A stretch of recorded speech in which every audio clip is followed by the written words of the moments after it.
The first time anyone truly looked at him that day, it wasn't because of who he was, but because of what he wasn't. No tailored suit. No private driver.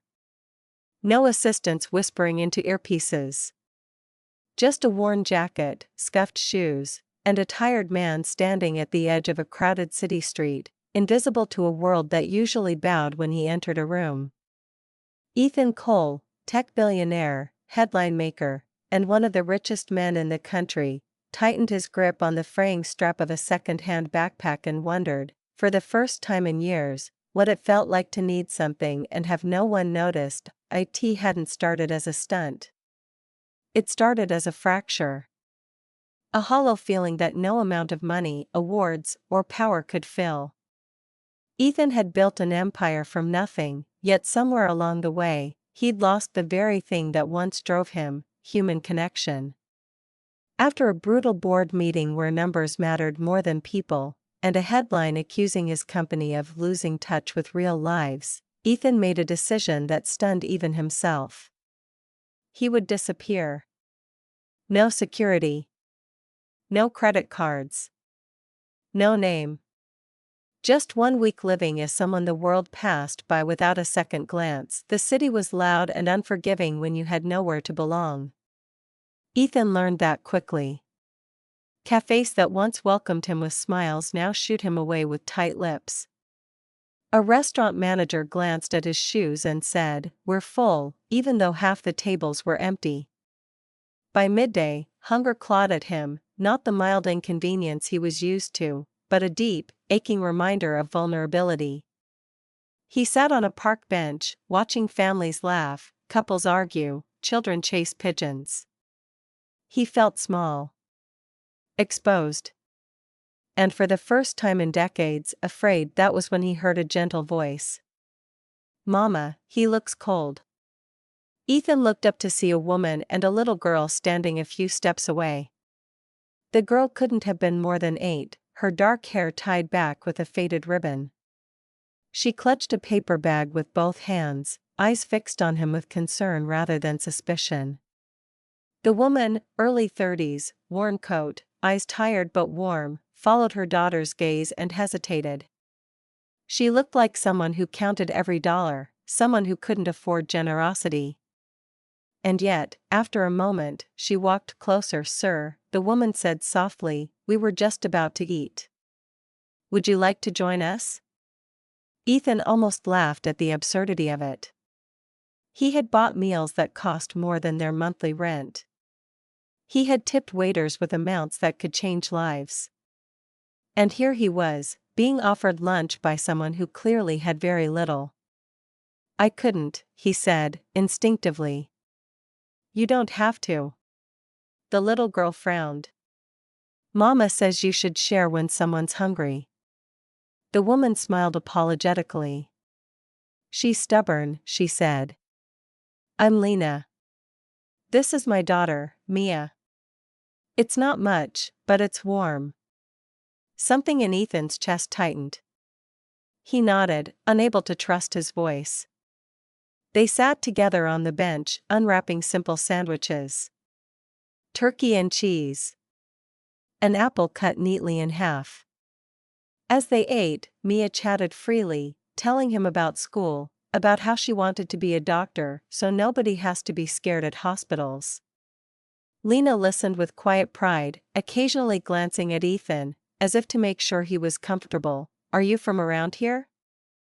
Lena asked. "Not really," Ethan replied carefully. "Just trying to figure things out." She nodded, as if she understood more than he'd said. "Me too," she admitted. "Ever since her dad passed, it's just been us. Some days are harder than others. But we manage." Ethan felt the weight of her words settle into him. Loss. Survival. Love. These were things no balance sheet could measure. When they finished eating, Lena offered him the last apple. He tried to refuse, but she pressed it into his hand anyway. "For later," she said. "In case you get hungry again." That apple stayed in his pocket all day, heavier than gold. Over the next few days, Ethan saw them again and again, not by coincidence, but by choice. He began visiting the same small library where Lena spent afternoons helping Mia with homework. He watched Lena take cleaning jobs, folding flyers late into the night, never complaining. When Mia scraped her knee, Lena knelt immediately, soothing her with whispers and a kiss, even as worry flickered in her eyes. Worry about medical bills, about time, about everything she never said out loud. One evening, rain poured relentlessly, soaking the streets and anyone unlucky enough to be caught in it. Ethan stood under an awning, shivering, when Lena and Mia appeared, drenched. Without hesitation, Lena opened her umbrella and held it over his head too. "Come with us," she said. "There's a shelter nearby. It's not perfect, but it's dry." Inside the shelter, space was tight, air thick with exhaustion and hope intertwined. Lena shared a blanket with Ethan, even though she and Mia were already pressed close together. Mia fell asleep quickly, her head on her mother's shoulder. Lena stayed awake, eyes scanning the room, protective and alert. "Why are you so kind?" Ethan asked quietly. Lena shrugged. "Because the world is hard enough," she said. "If I can make it softer for one person, even for a moment, then the day wasn't wasted." Those words broke something open in him. On the 7th day, Ethan's time ran out. His assistant found him at dawn, eyes wide with shock, relief flooding her face. "We've been looking everywhere," she said. "The board is panicking." "The press," Ethan raised a hand. "Give me one more hour." He found Lena and Mia at the park. Mia ran up to him, grinning. "You came back." "I did," he said, kneeling to her level. He looked at Lena, heart pounding. "I need to tell you something." She listened as he told the truth, who he was, why he'd disappeared, what her kindness had done to him. At first, she thought it was a joke. Then she saw his eyes, the sincerity there, and her breath caught. "I don't understand," she whispered. "I don't expect you to," Ethan said. "But I want to help. Not as a billionaire paying a debt. As a human being who was reminded how to live." Lena straightened, pride flaring. "We don't need charity."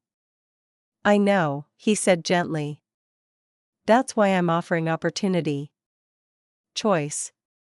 Weeks later, Lena stood in a small office with a sign on the door bearing her name. Ethan had funded her dream of opening a community center, one she had talked about late one night, thinking no one important was listening. A place for single parents, for children who needed tutoring, for anyone who needed warmth without judgment.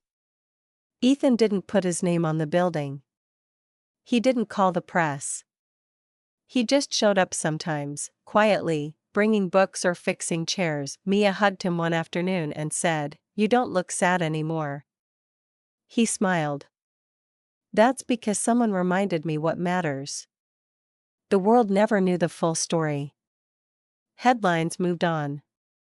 Markets rose and fell.